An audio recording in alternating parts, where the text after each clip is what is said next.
Malawi is one of the poorest countries in the world, with more than half the population of 14 million surviving on less than $1 a day.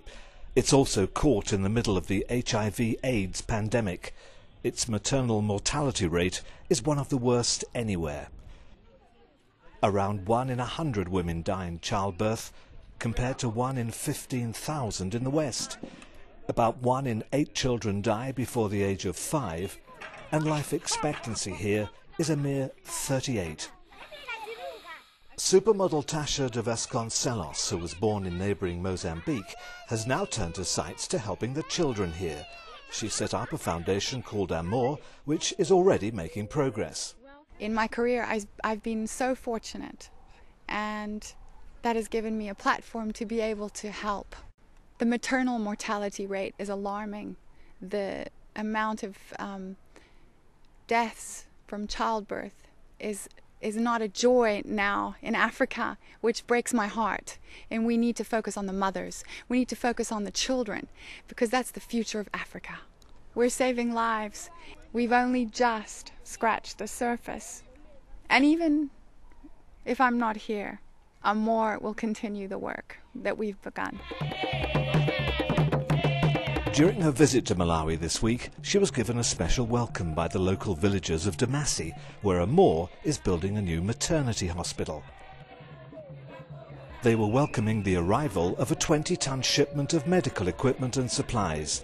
It's come as a gift from the Princess Grace Hospital in Monaco, where Tasha now lives. The delivery is vital and life-saving. Despite the shipment, facilities remain basic.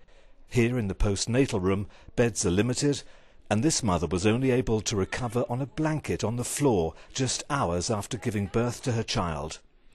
The image is shocking to most eyes, but the changes these minor improvements bring are seen here as a godsend. If you go into the antenatal ward, there are only like 4 beds in there, but there are about 15 women sleeping in there, and they sleep on the floor. In the postnatal ward, like today, there are 8 mothers who have delivered, and 1 is already on the floor. Tasha reckons her childhood in Africa is behind her calling. Growing up in difficult conditions before her family was forced to flee Mozambique because of civil war, she's carved herself a modelling career that's seen her on the front cover of some of the world's most best-known magazines. She's hit out at fellow celebrities like Madonna coming to Malawi and adopting children. She believes that approach is akin to ripping the heart out of Africa.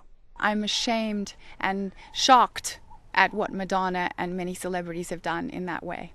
And I'm very strongly opposed to that. You don't shop in a supermarket and take children away.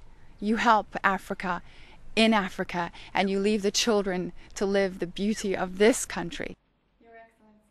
Tasha's progress in Malawi has been helped by a friendship with the president, Dr. Joyce Banda. Described as the most powerful woman in Africa, Dr. Banda is working to rebuild her country and sees the help from outside agencies such as Amor as a major part of her political ambition. I believe that it's not fair. It's not fair that in the Western world, the moment a woman becomes pregnant, it's a period of joy from day one. They begin to prepare for the arrival of a baby. I mean, it's a time of excitement. Here, in the part of the world where I was born, a woman becomes pregnant. It's a time of anxiety, because they don't know if that woman is going to live. Did you feel at some point then that almost the rest of the world were turning a blind eye? You had to really go out and do this on your own?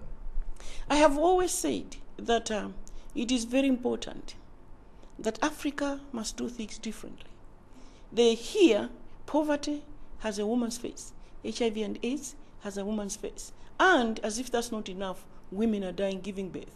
So it's very, very important that women must become leaders on the continent, because women then understand the problems of women.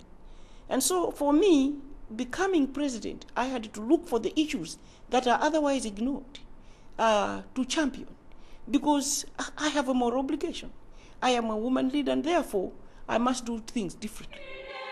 The problems in Malawi remain enormous. They call Tasha Madalisto, meaning a blessing. Religion is observed, they say, as their only source of comfort, and the songs of worship are moving and humbling, and can also be heard as a cry of help to the outside world.